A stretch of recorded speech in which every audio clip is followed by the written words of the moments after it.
Lyria, a nation drowning in corruption, one man rose to challenge the system, and vanished into a lie so deep, it consumed the truth, and buried a country with it. This is the story of a president. A body double. And a nation built on blood, silence, and deception. President Elijah Vance wasn't like the others. He didn't come from a dynasty. He wasn't bought by oil companies, arms dealers, or foreign governments. He was a former human rights lawyer. A fighter. A man who ran for office on one promise, to destroy corruption in Illyria, and give the country back to its people. In his first term, he made enemies. He exposed billion-dollar embezzlement schemes. Froze stolen assets. Jailed governors, ministers, and generals. He created a special tribunal, the National Integrity Court, that began indicting the very people who'd ruled for decades without consequence.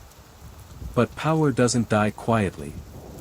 Behind closed doors, the elite conspired to do what no election could. Remove him. On the second day of a peace summit overseas, President Vance's convoy was ambushed.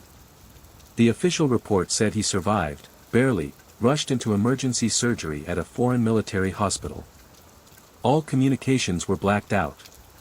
No photos. No footage. Only a statement. The president is alive. He will return soon. A week later, he did. But something was off. He spoke slower. He forgot names, even his own niece. His dog didn't recognize him. He signed with the wrong hand. Then, one by one, everything he'd fought for began to unravel. He disbanded the Integrity Tribunal. He pardoned indicted oligarchs. He reversed anti-corruption laws.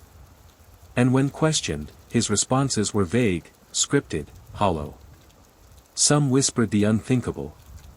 The man in the palace wasn't Elijah Vance at all. Soon, the disappearances began. Journalists vanished. Activists arrested without trial. Entire families burned alive in their homes, ruled electrical accidents. Children pulled from classrooms, never seen again. An orphanage sheltering protesters' children was burned to the ground. 32 children died. No arrests. No answers. Case closed. Every investigation hit a dead end. Every camera malfunctioned. Every file mysteriously erased. In the name of national stability, terror became official policy. One man dared to investigate, Yora Lang, a former advisor. With him, a fearless journalist, Kaya Elon. Together, they uncovered a classified Black Ops program, Project Mirror. Its purpose? To create a surgical and psychological replica of the president.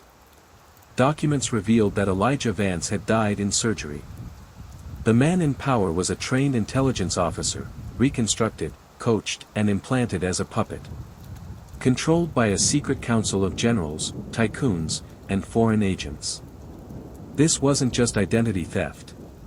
It was a full-scale hijacking of the presidency. When Kaya leaked the evidence, chaos erupted. Protests exploded across Illyria. The military fractured.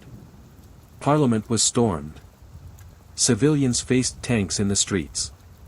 And still, the body double appeared on national TV, saying, "If a lie gives you peace, do you really want the truth?" Moments later, a rebel soldier walked on stage, and shot him dead. Live. The regime fell. But justice never came. The elites disappeared, along with billions. The mass killings were never investigated. Only low-ranking officers faced trial. Yora Lang was tortured and killed. Kaya Elon vanished without a trace. Some say she's in exile. Others believe she joined the graves. Today, the schools still teach children that President Elijah Vance completed his term in peace. His statue stands in the Capitol, smiling. But those who remember know the truth. He died fighting a system too rotten to save. And the lie that replaced him murdered thousands. What's more dangerous than corruption? A lie so perfect, even the dead can't expose it. This was the second term that never was. If you found this story chilling, subscribe, share, and stay tuned for more tales of power, crime, and the darkness behind the curtain.